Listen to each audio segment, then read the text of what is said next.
Bersama kami mendapatkan informasi mengenai Syekh Ali Jaber yang ditusuk orang tak dikenal di Masjid Falahuddin, Lampung. Dan untuk mengkonfirmasinya kami akan menanyakan langsung dengan Syekh Ali Jaber yang sudah tersambung melalui sambungan telepon. Assalamualaikum Syekh Ali Jaber. Waalaikumsalam warahmatullahi wabarakatuh. Bagaimana kondisi Syekh saat ini? Alhamdulillah sudah membaik dan sudah dijahit cukup dalam. Hampir kurang lebih 10 jahitan, ada 6 di dalam dan 4 di luar. Astagfirullah. Syekh, itu posisinya ditusuk di mana? Di bagian mana? Di ototnya bagian tangan kanan, bagian atas. Oke, bisa diceritakan kronologi kejadiannya Syekh? Ini di Masjid Salahuddin seperti kegiatan biasa. Kita ikut safari dakwah dan saya mengawali acara untuk jamaah untuk jaga protokol kesehatan, jaga jarak. Kemudian kita mulai, saya memanggil seorang anak usia 9 tahun untuk tes bacaannya, karena dia kan ikut wisuda. Dan sambil saya bantu dia untuk memperbaiki bacaannya, meluruskan hurufnya. Dan begitu selesai, saya minta HP-nya ibu si anak ini untuk foto bersama lah buat kenang-kenangan.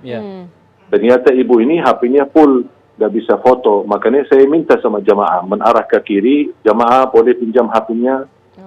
Kasihan anak ini biar bisa dapat foto sekalian. Mudah-mudahan menjadi anak hafizah.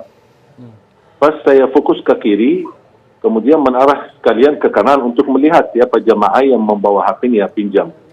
Tiba-tiba di atas panggung ada orang lari. Kemudian karena posisi panggung ini cukup dekat dengan jalan. Karena posisi acara di luar, di lapangan masjid, bukan di dalam masjid. Makanya orang Belapo itu cukup gampang untuk bisa masuk. Karena tidak ada terhalang dengan jamaah atau kursi-kursi. Tapi subhanallah qadarullah ketika menarah ke kanan, saya tiba-tiba kaget melihat ada orang sudah di atas, di hadapan saya, dan saya langsung qadarullah respon. Kalau saya tidak lihat ke kanan, mungkin bisa qadarullah ke leher saya atau ke dada saya. Tapi subhanallah saya angkat tangan, makanya dia tusuk ke tangan. Maka begitu saya lawan, batah pisaunya ke dalam otot saya di kanan, bagian kanan. Baru subhanallah jamaah langsung amankan dan tangkap dia. Jadi bisa dipastikan pelaku ini bukan bagian dari acara ini atau datang dari luar begitu? Iya, kelihatan dari luar karena dia lari. Dia lari. Cuman ke posisi jamaah cukup fokus karena kita lagi bukan lagi ceramah tapi lagi diskusi dengan jamaah, berdialog dengan jamaah. Makanya jamaah banyak fokus ke saya, tidak memperhatikan. Dan ini kejadian pertama kali barangkali, apalagi posisi saya di panggung cukup dekat jalan gitu. Iya, bisa dipastikan Syekh pelaku ini benar-benar satu orang? Yang kita ketemu tadi satu orang.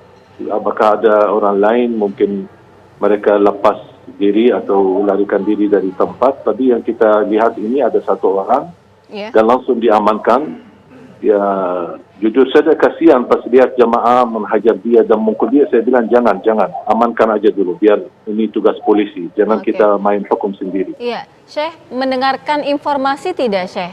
Siapa sebenarnya pelaku ini? Sampai titik ini belum saya mendapatkan berita apa.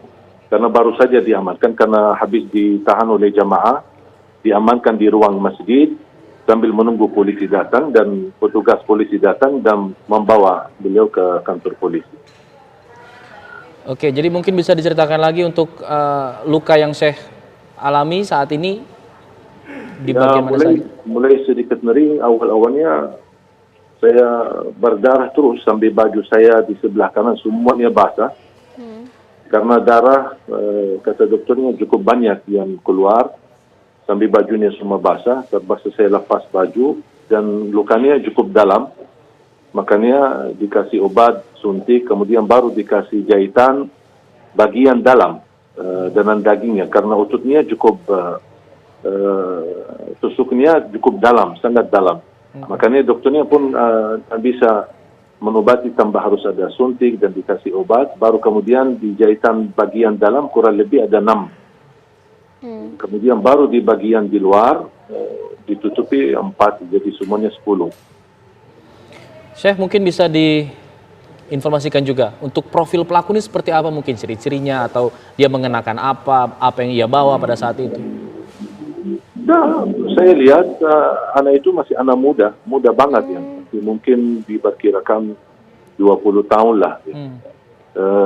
Orangnya kurus banget. Jadi saya merasa orang ini kalau saya lihat ya dari wajahnya dia ketika saya berhadapan dan diamankan, nampaknya bukan mudah untuk melakukan hal seperti ini. Pasti ada kedorongan atau ada yang menyuruh atau ada apa ya gitu. Jadi karena saya lihat dari segi mohon maaf fisiknya, dari segi ini tidak mungkin dia bisa dengan cara mudah. Butuh mental yang kuat untuk melakukan hal seperti ini. Ada yang ia teriakan atau omongkan ketika melakukan perbuatannya itu, Syekh?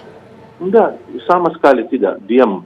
Hanya diam, cuman ketika dia angkat pisunya, dan subhanallah pas panitia kebetulan ada banyak yang sudah ada video live, ada yang lagi live, ada yang lagi rekam. Pas saya lagi berlangsung ceramah. Jadi semua terekam ini mulai dari titik awal sampai akhir.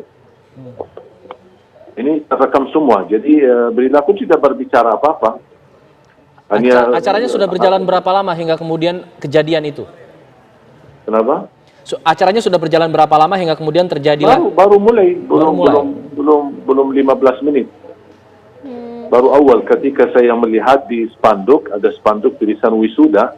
Saya tanya sama panitia, ini wisuda apa? Dia bilang wisuda hafalan Quran. Udah, mana salah satu anak boleh naik panggung, saya mau tes bacaannya. Dan alhamdulillah posisi si anak ini ada di sebelah kiri, bukan di sebelah kanan. Iya.